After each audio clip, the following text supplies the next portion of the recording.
My dream was to always become a cook, but last time I checked, the most impressive thing I made was scrambled eggs. Low-key looks a little dry. Since I can't cook, I decided to use my game development skills to make the next best thing, a game about eating. Why, you may ask? Well, because eating takes no skill and food tastes good. To start, I opened up a new Roblox project and let's name it Eat. But a game about eating and getting fat is kind of boring, so I decided to make the game based about competitive eating competitions. Competition based on shoving big wieners down your throat. Perfect for Roblox. Could have easily gone making the game just based on the competitions you see on TV, but come on, nobody will play that. So I decided to make this. Let's start things off by making the player thick, because thick boy equals good, and this is America, where thick is the new skinny. Next, I slapped on a player controller and made the player waddle like those stumble guy boys. Also wrote this line of code that allows the player to use reverse gravity and make other players go bye-bye. Seeing the player react like this is honestly very funny. But there's a slight issue. The player's reverse gravity ability doesn't make sense. There's no way for the other players to know when the other player is charging up their big belly ability. So I did some research, and I came up with doing something like Kung Fu Panda. In the final fight scene with Tai Lung and Po, we see Po give Tai Lung the kimchi fried rice special. Since the player is built like he'd be casted in the next Kung Fu Panda live action, I decided to use my amazing animating skills using Roblox animating system to make this beauty of an animation. I mean, it's so good you could probably mistaken it as an animation straight out of K-pop Demon Hunters. Our player is able to give belly to butt now, but as you can see, it's sometimes not accurate. In simple terms, for my 5-year-olds out there, one direction plus wrong direction equals no good. Do you guys feel me? Anyways, to fix this, I added this arrow thing that changes colors if other players are in range for the attack, and some very beautiful UI that makes the game feel more performative. I then added this power bar to allow the player to set the amount of thrust they want to add when they bounce. To balance this, I made some more powerful thrusts causes a recoil and have a longer cooldown, and weaker ones have a quicker cooldown. The next thing I worked on is a slide ability because sliding is cool. Yeah, I remade this really awesome slide animation, then reused the same code as before. Now we have ourselves a very cool slide system. Just like the bump, if you hit any player, they go bye-bye. The game looks kinda empty if you know what I mean. So let's make a map. For round-based games like Eat, they have rotating maps, but the thing is, I don't know how to make maps, so it looks like one map will do. And let's call this map Cook's Kitchen. And since I'm the creator of the game, I say, why not put myself in the game, cause Captain Script is cool. I also added a plate and a fork for some decoration if you know what I mean. For the food system, what I had in mind was to have the player gain weight when they eat food. When the player gets knocked in the void, they lose all their weight. Damn, really wish that was real, cause I can't really see my abs that fat.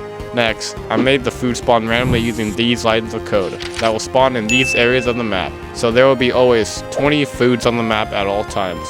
If one gets eaten, another food pops up, and when you eat a piece of food, it makes the player fatter. Well, it's supposed to. Since R6 doesn't have these scale values, it's pretty difficult to make the player fatter, so I just made the character bigger when they eat food.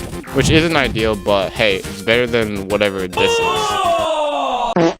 Now with the main mechanics out of the way, I started working on the round system using the round system preset that could be purchased on CaptainScript's shop hub. Go check it out. It has a lot of really useful presets you could get. A couple of free ones down there too, just letting you guys know. And yeah, a round system. Anyways, in the lobby, I also added an area just for a new and upcoming game I'm working on called Cook, which is a really awesome competitive cooking game that will be released by the summertime. I also added this practice area just for you to practice your bumps on dummies while you wait, which is a totally original idea that doesn't exist in a couple other games, like Blade Ball. This is probably going to be it with the lobby because I don't know what else to add. I didn't want the player to just be wearing their Frank skin all the time, so I made it so while you wait in the lobby, you just wear the skin you have equipped, just like in Knockout.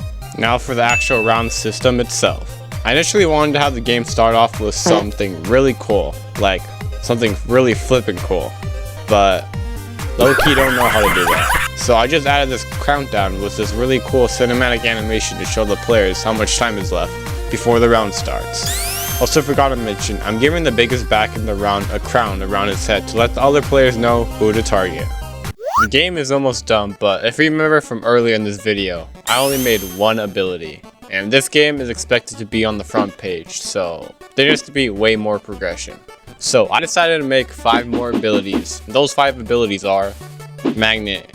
Gives the player a magnet and lets them attract food around them in a 10 stud radius. So basically the magnet in Subway servers. Shield. Temporarily gives the player a force field that protects them from other players' attack. Speed.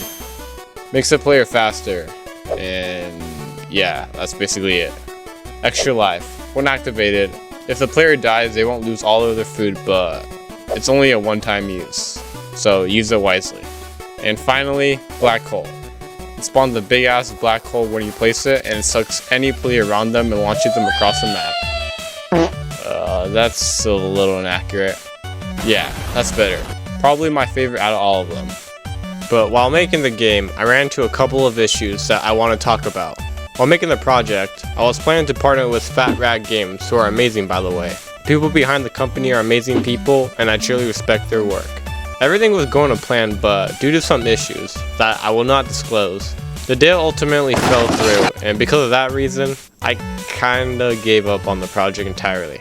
I had a lot of things planned for this game, but I had other things come up, like finally securing a deal for Cook, and I'm also training for Iron Man over the summer, so I don't think I have enough time to focus on Cook. But even though I wasn't able to add the features I wanted to add, I did still finish the game, and I'm going to talk about it really quick. To finish off the game, I just added a couple more features to make the game feel more polished, such as a spectate system, settings, AFK system, inventory, and daily reward system. While working on the project before the deal fell through, I thought the game seemed a little bit repetitive, so I decided to add round modifiers, so every round would feel less boring, such as a low gravity modifier and a slippery floor modifier, by far my favorite. Also added some stats, and yeah, that's basically it. Kinda sad that this project ended up like this, honestly. I had so much planned for this game written down on this GDD, such as new abilities and skins, but I learned that the truth is sometimes gonna hurt, and I'm gonna need to accept it. For the case of Eat, the game doesn't seem that fun honestly, and there's no reason for players to come back. I'm obviously not gonna put my head down because I'm proud to announce I'm gonna be working on another project. This project will be in the mascot horror genre, and that's the only thing I'm going to say. Am I going to make videos on this? I don't know. We will have to see. Does this mean it's going to be at the end for E? And to be honest, I'm not sure. I would like to keep working on this game, but as of my schedule stands, I probably won't have the time to. But things might change. You never know. Before I end things off, I'm going to announce that I'm going to be posting another video on Cook. Pretty much just covering what has happened over the past few months and what the next steps are going to be. And yeah, that's basically it. Thanks for watching this video, and I'll see you guys in the next one. Peace.